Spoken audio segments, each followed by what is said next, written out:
Hello and welcome to another edition of Two Guys and a Chainsaw. I'm Todd. I'm Craig.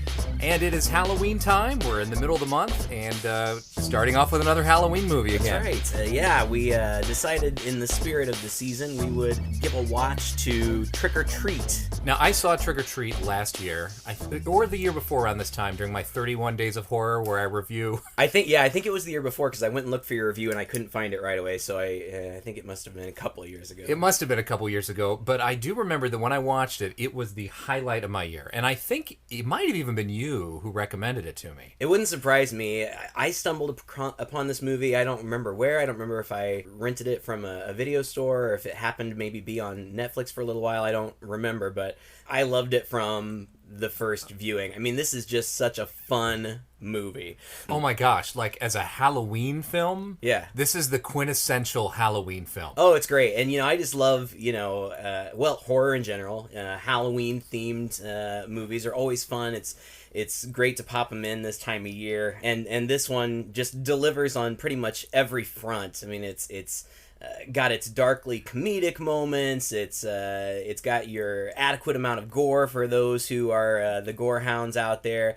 It's genuinely frightening in places, but it's not the kind of scary that you're probably going to lose sleep over. It's fun. I mean, it's I can imagine, unfortunately nobody got to do this, but I can imagine sitting in a crowded theater with a lot of pumped up people who are really just in for a ride. So this wasn't a big movie when it came out? No, I read a little bit about the production history and it was kind of troubled. I think on IMDb it says that this is a 2007 film, but I think it was actually supposed to come out at least a year before, and it was scheduled for a Halloween release, and I guess just without any explanation for why, it got pulled from its release date, and no new release date was ever scheduled. I read some speculation. Bryan Singer was the director here? He was the producer. He had his production team had also worked on the Superman reboot that did not perform well in theaters at all. And so there's some speculation that maybe they were worried about this having a similar reception. Also, it was initially slated to come out against Saw 4. And those movies were huge Halloween draws at the time, and they may not have wanted to compete. But the sad part of the story is it just never ended up getting released, and it ended up just going straight to video. And, based on the quality, this is definitely, a theater-worthy film. This isn't a low-budget hack job here. No, by any stretch of the imagination. I mean, it is beautifully shot. It is colorful. It is well acted. Actually, a whole bunch of unknowns in here, although some people or some character actors you kind of recognize, but you're not sure from where. Right. And widescreen, total widescreen. Yep. It's not 16 by 9. It's anamorphic widescreen. Right. It's gorgeous. It's beautifully shot. The transitions. Well, it's an anthology story. Yeah, and I feel like we've talked about this before. That maybe we should do spoiler alerts. If you haven't seen this movie, I don't know if I would listen to this. Oh, yeah. If you plan to, because part of the fun of this movie is it is an anthology film, kind of in the same vein as like Creepshow or something like that. Tales from the Dark Side. Right, exactly. But it's a little bit atypical in the way that the stories are all woven together. They're not presented as kind of their own episodic pieces. They're all interwoven, and kind of seeing how they all come together is part of the fun. Yeah, your standard anthology movie has kind of a wraparound story, right? You got your bit at the beginning, and then it kind of starts off one story after a time, and then the beginning part there's an end. The bookends, essentially. Right. The first story has its conclusion after the last story to sort of bookend it. If you, like Tales from the Dark Side has the kid who was trapped by the witch, I think, in her Hansel house. and Gretel type thing. Mm-hmm. And then there's that twist there at the end. And but this one, you're right. The stories wrap around each other. Right? Yeah. They work well, on their own little individual stories. But it's kind of fun to see characters from one story pop up in another, even if it's only briefly, and some of them are more interwoven than others. It's really a neat concept. It's just it's one Halloween night.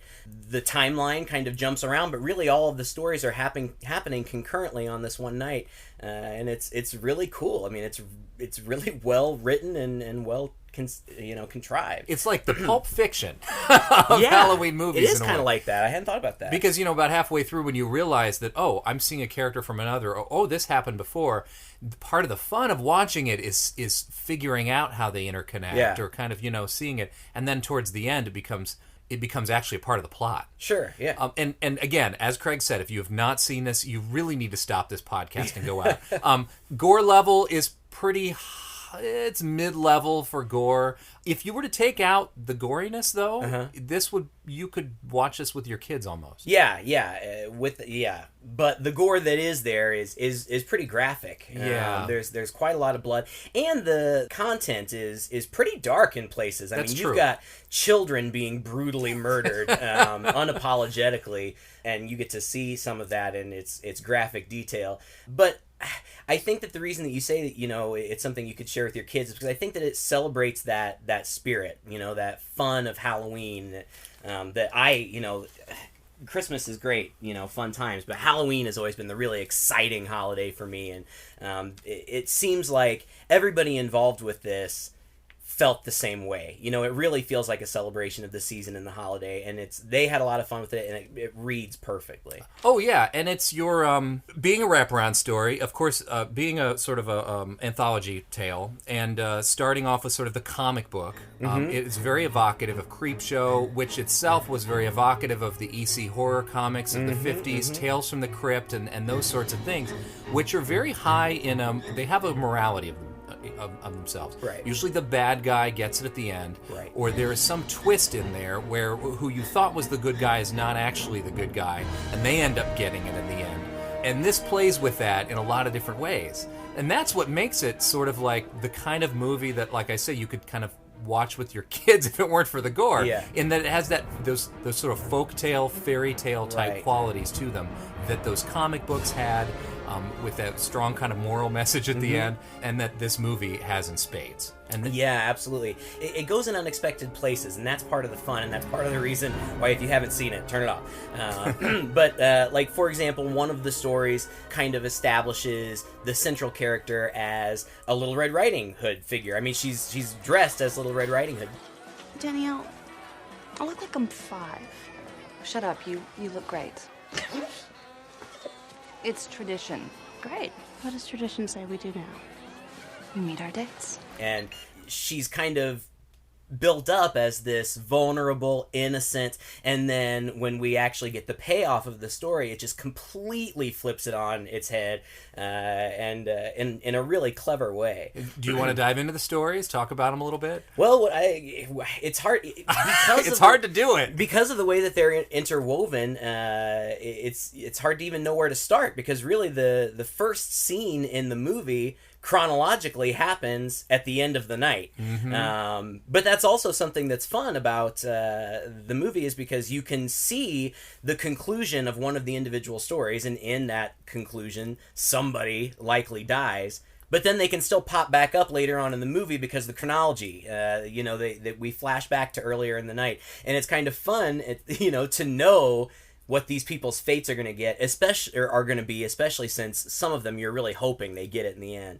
And so to get to see that and then still have them playing little parts kind of in the periphery is a lot of fun. But yeah, we probably should at least give some idea of what these stories are, I guess. Well, I mean, speaking of what you said, especially that first story, the first bit of the story, actually, where it starts out with the woman and her husband coming home from this Halloween party.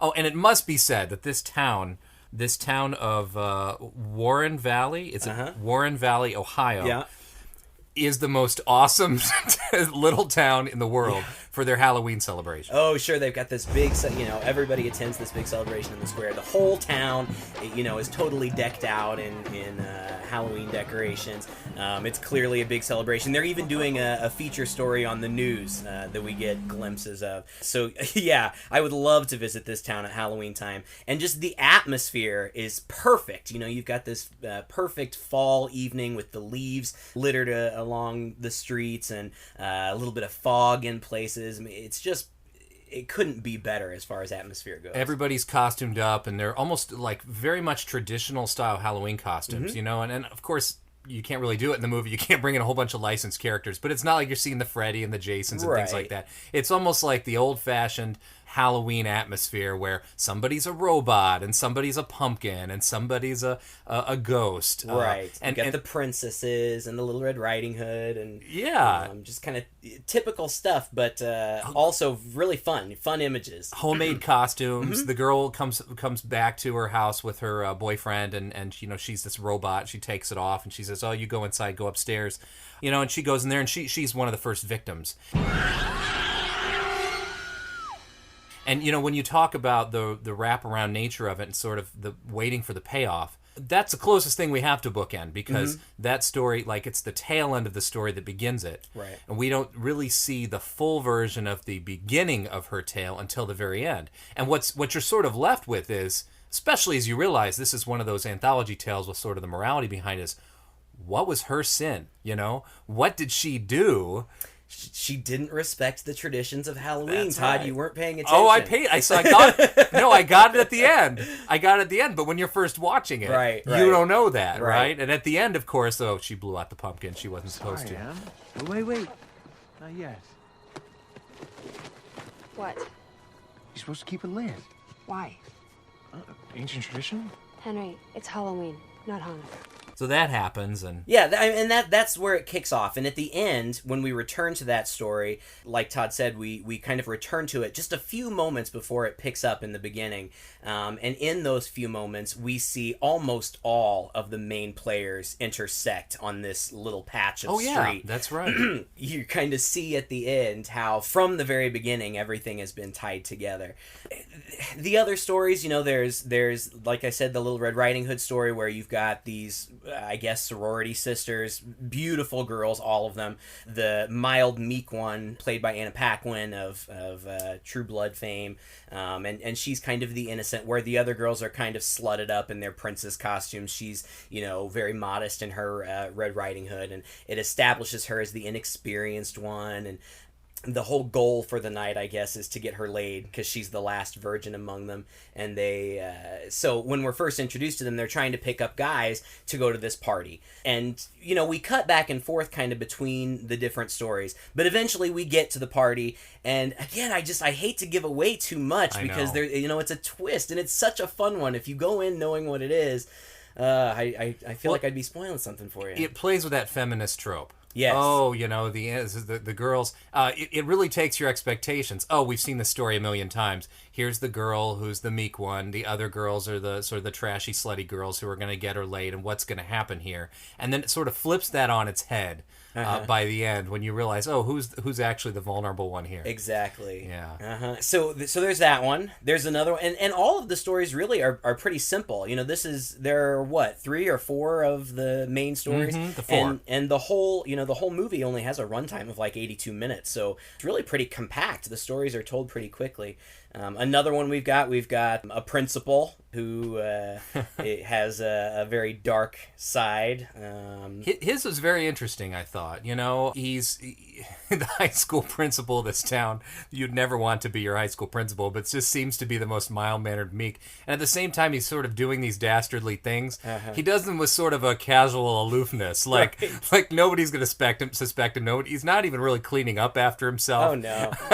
No, yeah. I mean, there's carnage that he doesn't really go out of his way to hide or anything. But one of the things he does that comes into play later on in the show is the whole razor blades and the candy bit. Right. One of the rules of Halloween: always check your candy. Wait, that's right. There's another tradition. Very important. Always check your candy. And that's really funny. I don't know. Have you ever seen a movie that played with the whole razor, that urban legend of people putting razor blades in candy? I don't know if I have or not, but I remember being scared of that when I was a kid. That was something that we really were concerned about.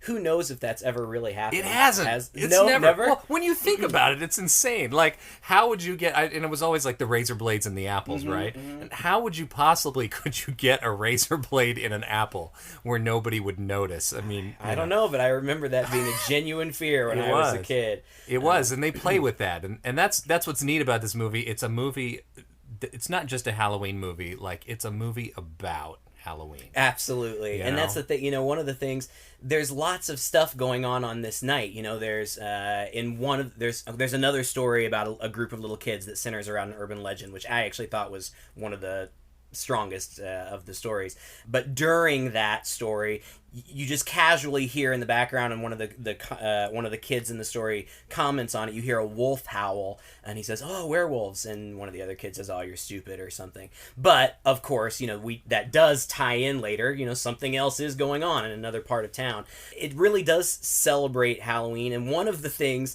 that I thought was really fun that they played with was, you know, this is a night where if you wanted to get away with mayhem, you probably could. Yes. You know, some of these characters are doing really violent, dastardly things right out in the open, but they're surrounded by the grotesque. You know, you've got all these costumes with people with blood and guts and all this stuff, and so a lot of it just goes unnoticed. I never really thought of that. That blood is really blood. Right. That girl who looks like, you know, she's passed out and she's just got a bloody thing is really dead, and she's bloody. And in this town especially, you get away with that. I guess so. You know, in that one you were just talking about, you said was the strongest with the kids. The reason that I liked that one that focused on the group of kids was because they establish in this really cool shot this urban legend about a bus driver who was paid by a group of parents to dispose of their different children. There were 8 of them, and they were different, troubled, disturbed. Every day, parents put their dirty secrets on this bus to be driven to a school miles outside of town. These kind of odd children, and so you've got this bus driver who has all of these kids in masks and costumes, so you can't really see their faces. They're just in these kind of old-fashioned Halloween masks. They're chained to their seats, and according to this legend, the bus driver was paid by the parents to dispose of them. And on Halloween. Right, and on Halloween. And I mean, you're the technical guy, but I just loved, you know, for the majority of the movie, it's nighttime, we're in dark, it's this, you know, great spooky atmospheric thing, and then when we go to this urban legends, everything's in kind of these gold sepia tones, and it was just kind of a really neat thing to watch, and plus the urban legend is kind of sad in and of itself, but it really felt like a real urban legend. You know, it felt like something that you would have heard, maybe more appropriately a suburban legend. Yeah. And then of course, you know, it plays on that in the payoff. But I just, that one, for whatever reason, just stood out to me as being particularly strong. No, I agree with you. You know, you were talking about how it goes from dark to light, the transitions in this film. And that's why, I mean, such a high budget, high quality, just well put together film. The transitions were awesome. You know, to go from that dark night to suddenly this really bright sepia tone. It came through the window of the back of the bus, I think, you know, and then lit up on this really bright street. Interesting that the whole movie takes place at night, and the flashback is bright and almost devoid of color, really, which is it's kind of a flip. You know, usually your flashbacks, well, I don't know, sometimes they can be black and white or something like that, but it's the horrible things that are happening that happens in such a colorful world, right? And then when you go to sort of the reality of what was supposed to have happened in this past time, you get this very washed out sepia kind of look to it that's bright, but it's devoid of that colorful. Yeah, and it stands in really stark contrast. You know, when we come back, we've got this group of kids, and so the premise is that they go out to the site where this, you know, urban legend supposedly took place, and in the legend, of course, these kids died, and so what they're doing is they're setting out jack-o'-lanterns in honor of the dead. And 8 victims, 8 jack-o'-lanterns, each one representing a lost soul. So, we're going to leave them by the side of the lake as an offering to those who died. And again, there are, you know, twists and surprises. It's not exactly what you expect, but the contrast between the lightness when they're doing the flashback or the urban legend or whatever, in the next shot or the next scene, there's just kind of a really, I mean, it's not really long, but for a shot of a girl's feet just walking along the ground, it seems kind of long, but I was just like, man, This is such a cool shot. You know, you've got this girl is dressed in a witch's costume, so she's got witch boots on and the witch dress, and it's just her feet walking along the ground with the leaves rustling and the fog just kind of barely lingering. And it's just one shot. It's not even really pivotal to the plot in any way, but just those little details just had me giddy throughout. It takes a lot of care. A lot of care went into making this film, and another thing that kind of jumped out at me is the transformation scene. So there's a transformation in one of the stories, and it was, it's like a werewolf. But I've never seen a werewolf transformation quite like that before. Yeah, very...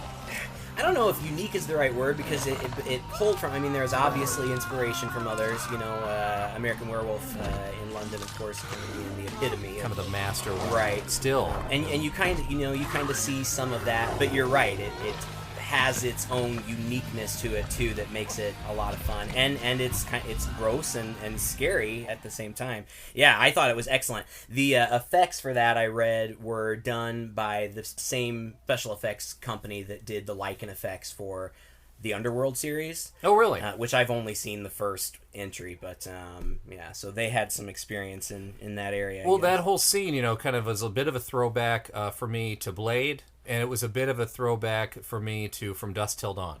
Yeah, it definitely. had sort of those two elements in there. I'm glad you said throwbacks, because that was something else that I was noticing. There were nice little nods to other horror movies. You can tell that the filmmakers were horror fans, because they gave us these little tips of the hat. Did you catch any of those? I caught Pet Sematary. Uh-huh. Yeah. It's a great Pet Sematary one at the end. Uh-huh, Out from Under the Bed. Uh-huh. I'm trying to think of others. You must have caught some of them. I did. I was so excited. There's an alley chase scene that reminded me a lot of the excellent alley chase scene in I Know What You Did Last Summer with Sarah Michelle Gellar. Oh, yeah. That's very right. reminiscent. I liked that a lot. There's a bonfire party in the werewolf scene, and if you listen carefully, the song playing in the background is Cry Little Sister, the theme song from The Lost Boys, right? Oh, yeah. Yeah. Which is a big time favorite from my childhood. You said the Pet Sematary one.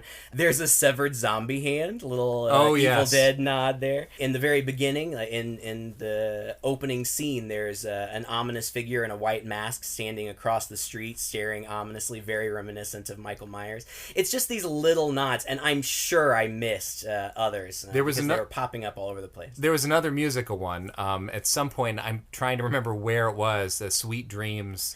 Right. Or Made of This was playing in the background. It was like yet a third remake of it. It wasn't the original, the fast tempo. It wasn't the slow one, the Marilyn Manson one that was in Scream.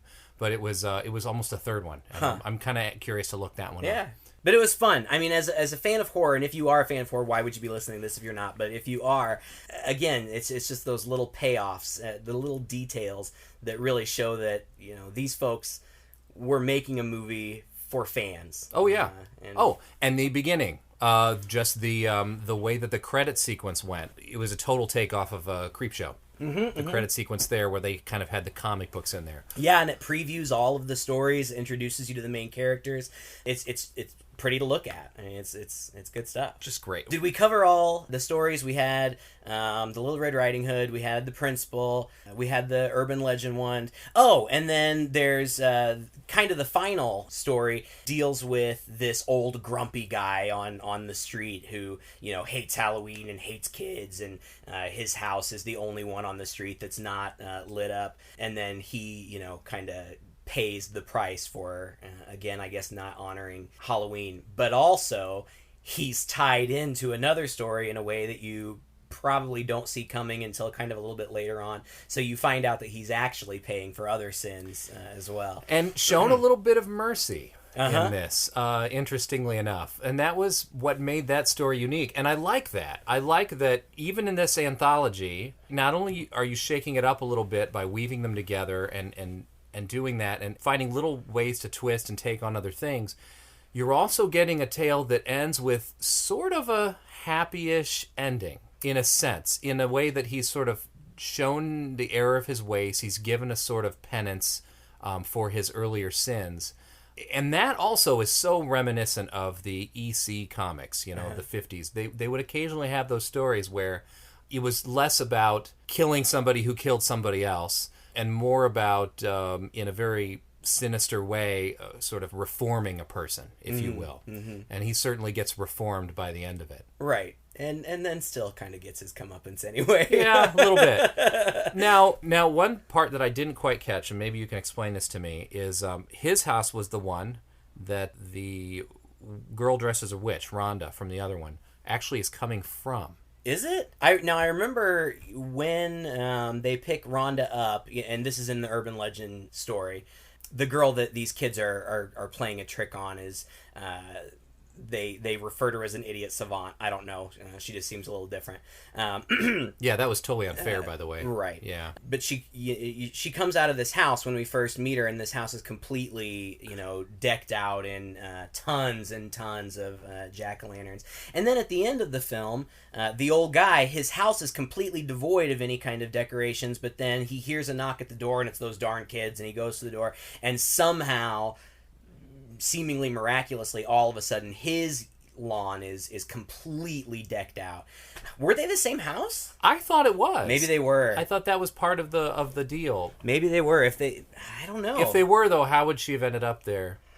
But it was too. Beats me. It's too fine of a point, though, to be similar between the two. Yeah, I don't know. I mean, she kind of ends up being the hero, I guess, of her story.